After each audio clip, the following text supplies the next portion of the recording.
ইন্নাল হামদালিল্লাহ ওয়াসসালাতু ওয়াসসালামু আলা রাসূলিল্লাহ আম্মা বাদ। কুরআন ও সুন্নাহর আলোকে আত্মা শুদ্ধি বা তাজকিয়াতে নেফস ইসলামে অত্যন্ত মৌলিক একটি বিষয়। এটি কেবল কোনো তত্ত্ব নয়, বরং জীবনকে সার্বিকভাবে পবিত্র করার একটি কুরআনিক নির্দেশনা। নিচে কুরআন ও হাদিসের সুস্পষ্ট দলিল সহ আত্মা শুদ্ধির উপায় ও গুরুত্ব তুলে ধরা হলো। 1. আত্মা শুদ্ধির গুরুত্ব ও সফলতা। আল্লাহ তাআলা কুরআনে টানা কয়েকটি শপথ করার পর মানুষের আত্মাকে পবিত্র করার গুরুত্ব নির্দেশ করেছেন। কুরআনের ইরশাদ, নিশ্চয়ই সে সফলকাম হয়েছে যে তার আত্মাকে পবিত্র করেছে, আর সে ব্যর্থ হয়েছে যে নিজের আত্মাকে কলুষিত করেছে। সূরা আশ-শামস 9:1।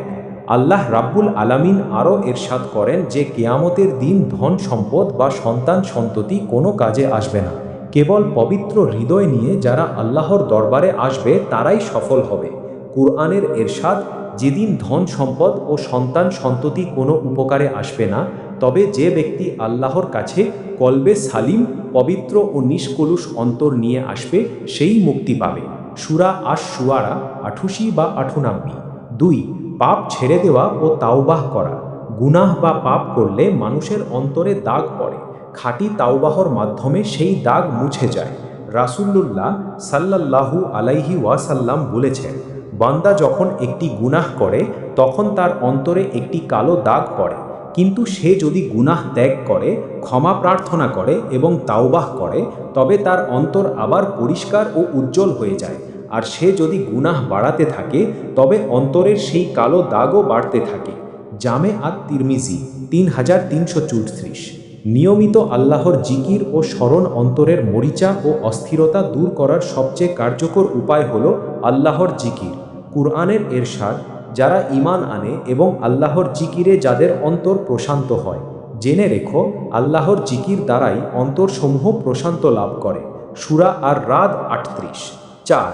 সালাত, নামাজ ও ইবাদতে একাগ্রতা। নামাজ মানুষকে অশ্লীল ও অন্যায় কাজ থেকে বিরত রেখে আত্মাকে পরিষ্কার রাখে। কুরআনের ইরশাদ, নিশ্চয়ই সালাত মানুষকে অশ্লীল ও অন্যায় কাজ থেকে বিরত রাখে। সূরা আল-আনকাবুত 4:35। রাসূলুল্লাহ সাল্লাল্লাহু আলাইহি ওয়াসাল্লাম দৈনন্দিন 5 ওয়াক্ত সালাতকে নদীর পানিতে গোসল করার সাথে তুলনা করে বলেছেন, যেভাবে দিনে 5 বার গোসল করলে দেহে কোনো ময়লা থাকে না, তেমনি 5 ওয়াক্ত সালাত বান্দার পাপ ও আত্মার কলুষতা ধুয়ে মুছে পরিষ্কার করে দেয়। সহিহ বুখারী 22:38। 5. অন্তরের ব্যাধি, হিংসা, অহংকার দূর করা। আত্মা শুদ্ধির অন্যতম বড় শর্ত হল অহংকার ও হিংসা বিদ্বেষ থেকে মনকে মুক্ত রাখা। রাসূলুল্লাহ ধুরেসলাম যেভাবে নদীর পানিতে গোসল করলে দেহে কোনো ময়লা থাকে না, তেমনি 5 ওয়াক্ত সালাত বান্দার পাপ ও আত্মার কলুষতা ধুয়ে মুছে পরিষ্কার করে দেয়। সেই রাসূলুল্লাহ হিংসা বিদ্বেষ থেকে বেঁচে থাকো, কারণ হিংসা মানুষের নেক আমল সমূহকে সেইভাবে খেয়ে ফেলে, ধ্বংস করে, যেভাবে আগুন কাঠকে পুরকসা খিয়াহাত করে।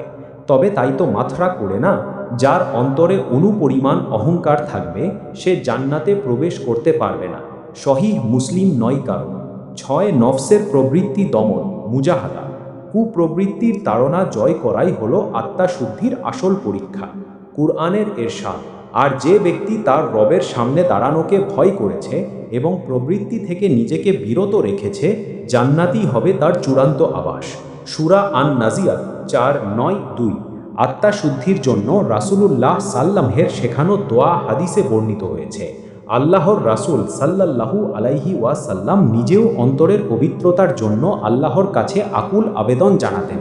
আল্লাহুম্মা আতি নাফসি তাকওয়াহা ওয়াজাক্কিহা আনতা খায়রু মান যাক্কাহা আনতা ওয়ালিয়ুহা ওয়া মাওলাহা। হে আল্লাহ, আমার আত্মাকে তাকওয়া, আল্লাহ ভীতি দান করুন এবং একে পবিত্র করুন। আপনিই তো সর্বোত্তম পবিত্রকারী, আপনিই এর অভিভাবক ও প্রতিপালক। সহিহ মুসলিম 2022।